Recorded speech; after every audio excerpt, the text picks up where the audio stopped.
안녕하세요. 목수 정태석입니다. 한 달여간의 침묵이 모두 끝나고 이제 현장에서 조립을 합니다. 현장에 도착하니 비계 설치가 막바지에 다다른 상태였는데 발판을 참 아름답게 잘 깔아놨습니다. 살짝 한눈 팔면 발이 빠질 것만 같습니다.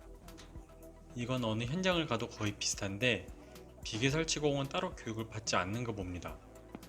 안전하게 작업하라고 설치한 비계인데 오히려 더 위험해 보이기만 합니다. 나중에 안전관리사가 와서 다시 잘 깔긴 했는데 이미 집 조립이 거의 끝난 시점이었습니다. 좌우간 어디든 비계를 안전하게 잘 설치해 주셨으면 좋겠습니다. 비계가 아예 없는 것보단 낫지만요.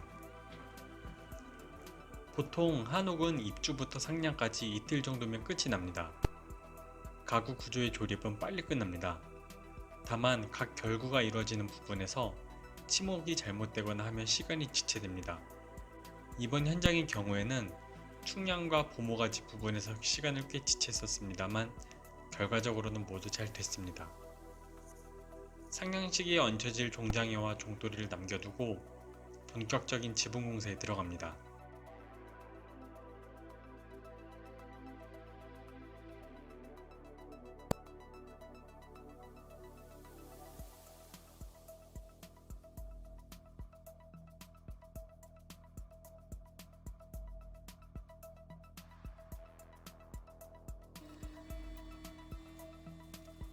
제일 먼저 하는 일은 추녀를 얻는 것입니다.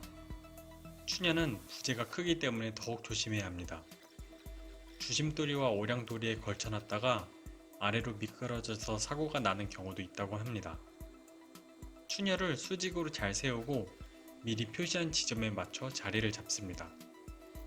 자리를 잡고 나면 도리에 추녀가 앉을 자리를 그랭이 뜨고 톱으로 덜어냅니다.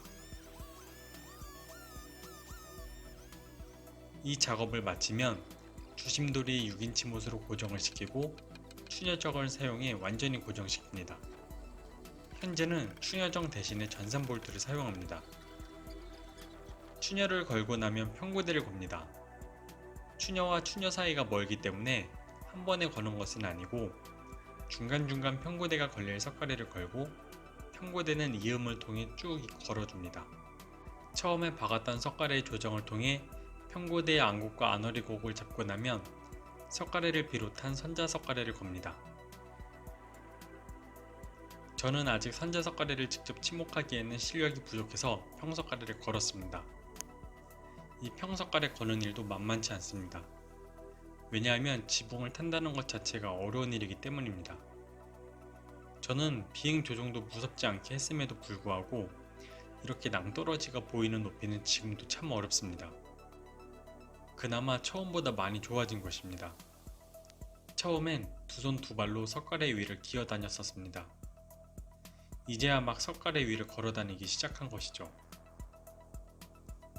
평석가래를 거의 다 걸 때쯤에 다른 목수분들도 선자석가래의 설치를 끝내가고 있었습니다. 이제 개판을 덮을 차례입니다. 개판을 석가래에 맞춰 올려놓은 다음 평고대 선에 따라 그랭이를 뜹니다. 그리고 홈을 만들어주고 제자리에 잘 올려놓고 박으면 됩니다.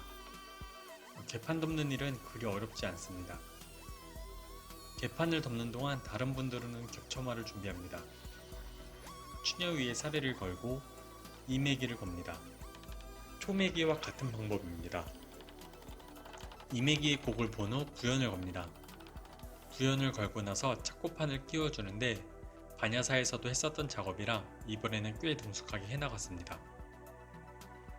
참, 일을 하기 전엔 동연부터 걸었습니다. 동연은 종돌이와 오량돌이 사이에 걸리는 짧은 석가래를 말합니다. 총 8명이 작업했기에 일은 여러 군데에서 동시다발적으로 이루어져서 속도가 빨랐습니다. 제가 착고판을 끼우는 동안 다른 분들은 동연 개판도 덮고 부연 개판도 덮어나갔습니다. 상량식은 집이 거의 완성되어 가던 시기에 치러졌는데 하필 비가 와서 꽤 추웠던 날이었습니다.